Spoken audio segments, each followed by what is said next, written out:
Welcome to a dive into the 1975 movie The Drowning Pool. No fancy talk, just the facts. This film, starring Paul Newman and Joanne Woodward, is a mystery thriller set in the sultry South. But hey, before you hit the pause button, stick around. There's a bunch of funny, shocking, and sad stuff about this movie you don't want to miss. Ever wondered how a movie can leave a lasting mark? Here's a question for you. Can you share a personal story of how The Drowning Pool has inspired or impacted your life? Yeah, we're getting personal. But hey, that's the beauty of movies, right? Now, let's talk memories. What's your most cherished memory or personal experience related to this film? We're all ears, so drop your stories and recollections in the comments below. We want to hear it all, the good, the bad, and the downright unforgettable. So hit play and let's unravel The Drowning Pool together. And don't forget, your stories matter. Share them below. This is your space to spill it all. Funny, shocking, sad, we want it all. Now, without further ado, let the journey begin. Keep watching because there's more where this came from. And who knows, maybe your story will be the one that stands out. The Drowning Pool, a 1975 film starring Paul Newman reprising his role as Detective Harper, unfolds in the backdrop of the New Orleans area. When an old flame, portrayed by Joanne Woodward, seeks Harper's help in a case involving blackmailing letters, it sets off a chain of events leading to murder. The victim is Woodward's domineering mother-in-law, played by Browne, who is universally despised, including by her own son, portrayed by Derr. The narrative further entangles with characters like a sex-crazed granddaughter, a sleazy extortionist, and a chauffeur allegedly involved with both mother and daughter. The film, reminiscent of works by playwrights such as William N.G. Horton Foote and Tennessee Williams, offers an engaging yet morally murky storyline typical of Southern set movies from the mid-20th century. Despite its enjoyable aspects and atmospheric location footage, The Drowning Pool lacks a likable cast of characters, leaving viewers with no one to truly root for beyond Harper himself. The plot unfolds like a prolonged film noir soap opera where each character is driven by self-interest, regardless of the consequences. Ultimately, while the film may be entertaining, it leaves a lingering feeling of lethargy and emptiness akin to indulging in a heavy meal of Southern home cooking. The Drowning Pool is a captivating yet morally ambiguous tale where everyone is willing to do whatever it takes to fulfill their desires, regardless of the collateral damage. The Drowning Pool, released in 1975, features a notable performance by a lead actress who holds the record for the most Razzie Award nominations for Worst Actress, tied with Madonna and Demi Moore. She received 6 nominations for various films, winning twice. Additionally, the film stars an actor who is one of 6 performers to be nominated for an Oscar twice for playing the same role in 2 separate films. He received nominations for his portrayal of Fast Eddie Felson in The Hustler and its sequel, The Color of Money. Notably, he also experienced a 13-year gap between his Oscar nominations. The Drowning Pool presents a captivating narrative with compelling performances, earning its place in cinematic history.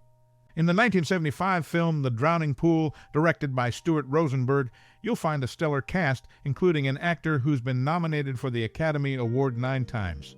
He received nominations for Cat on a Hot Tin Roof in the 1950s, The Hustler and Cool Hand Luke in the 1960s, Absence of Malice, and The Verdict in the 1980s, and won for The Color of Money in 1986.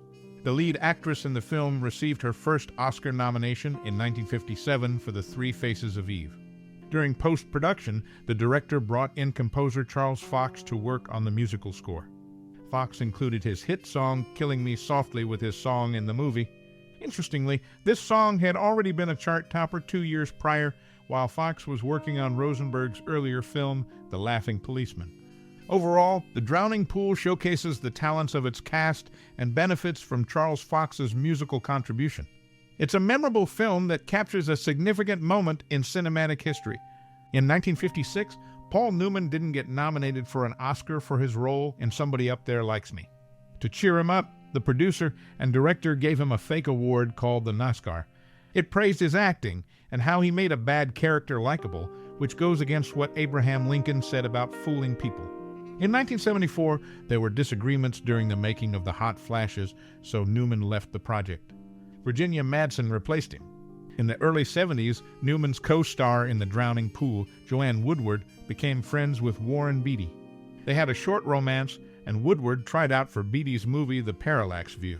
Even though she didn't get the part, they stayed friends. Woodward also became friends with Beattie's wife, Annette Bening, and his sister, Shirley McLain. In 1985, Woodward's son, Alexander Bauer, was born and became Beattie's godson. This goes back to Woodward's friendship with Beattie in the 70s. These examples show the connections and friendships in the film industry that people might not know about. The Drowning Pool is a 1975 movie featuring a cast that included character actor Richard Jaeckel. Despite battling cancer, Jaeckel had been considered for a role in Small Soldiers by director Joe Dante. Sadly, he passed away before shooting began. Notably, Jaeckel appeared alongside fellow actors from The Dirty Dozen in Small Soldiers. In The Drowning Pool, Jaeckel portrayed a character named Lou Harper, adding to his list of roles with names starting with H. Throughout his career, he played various characters with names like Captain Jack Harding, Harry Bannerman, Hud Bannon, and more, showcasing his versatility as an actor. The film marks the 8th collaboration between actors Paul Newman and Joanne Woodward, adding another chapter to their on-screen partnership. In conclusion, The Drowning Pool serves as a testament to Jaeckel's diverse roles and talents, while also being a notable entry in the careers of Paul Newman and Joanne Woodward. The Drowning Pool features a notable cast including 2 Oscar winners, Paul Newman and Joanne Woodward, along with 3 Oscar nominees Melanie Griffith, Anthony Franciosa, and Richard Jaeckel. Joanne Woodward's daughter, Rachel Robinson, appeared in Star Trek Deep Space Nine and was considered for a role on the same show. The movie was released in 1975 and is known for its suspenseful plot and strong performances. The Drowning Pool remains a classic in the thriller genre. The Drowning Pool, released in 1975, didn't match the commercial success of its predecessor, Harper. The earlier movie starred Janet Leigh, known for her role in Psycho, while The Drowning Pool featured Melanie Griffith, daughter of Tippi Hedren, who co-starred in The Birds. The lead actor, who had a rocky start with The Silver Chalice, embraced his Golden Turkey Award for Most Embarrassing Movie Debut. He even placed an ad in Variety apologizing for his performance.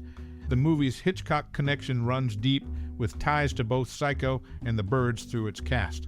Despite its shortcomings, The Drowning Pool remains notable for its cast and the Hitchcockian connections. In the 1975 film, the lead actor's career spanned multiple genres and roles. He starred in 6 films nominated for Best Picture Oscars, including Cat on a Hot Tin Roof, The Hustler, Butch Cassidy, and The Sundance Kid, The Sting, The Towering Inferno, and The Verdict. He received Best Actor nominations for his roles in Cat on a Hot Tin Roof, The Hustler, and The Verdict. Surprisingly, his final film, the animated comedy Cars, became his highest-grossing film. Despite his varied career, Cars brought him significant financial success later on. The movie The Drowning Pool is part of his filmography, contributing to a body of work that includes both acclaimed and commercially successful productions. Its unique shot length statistics add an interesting technical dimension to its cinematic attributes.